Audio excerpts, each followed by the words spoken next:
Hola a todos, soy el estudiante Carlos Durán Roberto Carlos y hoy les voy a presentar un pequeño resumen de la sesión 3 de la semana 2 del curso de Fundamento de Desarrollo Web. Lamentablemente tuvimos un percance en la clase debido a un corte de luz, pero ahora retomamos con la explicación. Empezamos con un concepto básico de la planificación web.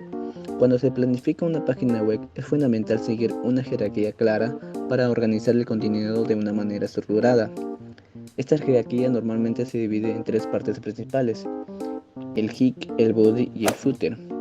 Bueno, el hook es la parte que no muestra el navegador cuando se carga la página. En sí, aquí se pueden incluir elementos como imágenes, botones, texto y el menú de navegación. El body es la parte central donde se interactúan los usuarios.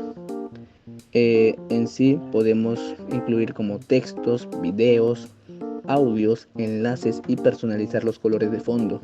Y por último el footer. Este footer sirve para dar cierre y proveer información adicional o de contacto.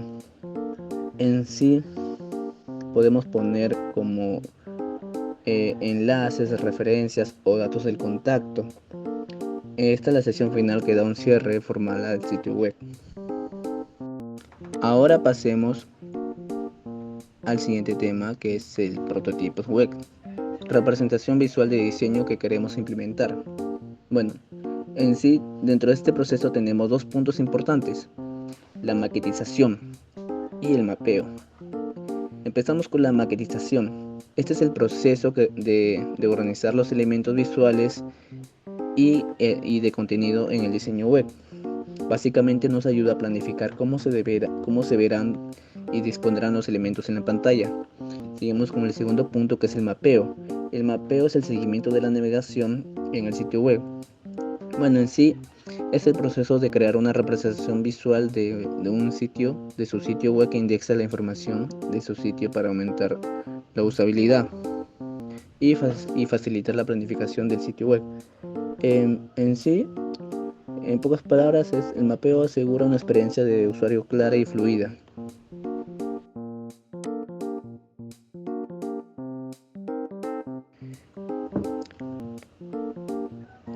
Existen tres tipos de mapeo: el mapeo simple, el mapeo bidireccional y el mapeo en malla. El mapeo simple es la navegación que sigue un camino lineal entre las páginas. El mapeo bidireccional permite moverse de una página a otra y viceversa. Y por último tenemos el mapeo en malla. Cualquier página puede enlazar con cualquier otra, creando una red interconectada. Bueno, este tipo de mapeo nos mencionó que no era adecuado para sitios que manejaban transiciones seguras como transferencias de dinero. Continuamos con la estructura de la web. Tenemos el concepto de la carpeta raíz y navegación, pero en primer lugar, ¿qué es el directorio raíz?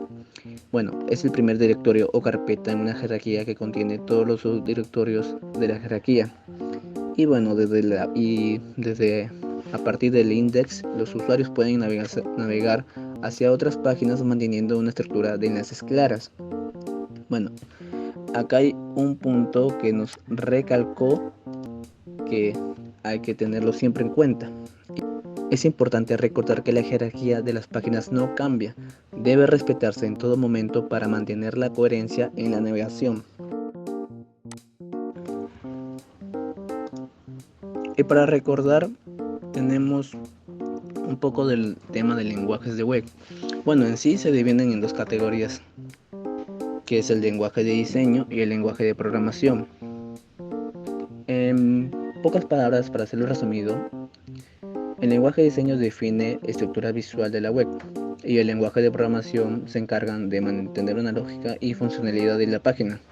Tenemos dos ejemplos en lenguajes de diseño. Por ejemplo, el HTML, que es el lenguaje marcado base para crear el contenido, y este mismo se complementa con el CSS para estilizar las páginas, haciendo que se vean más atractivas y funcionales.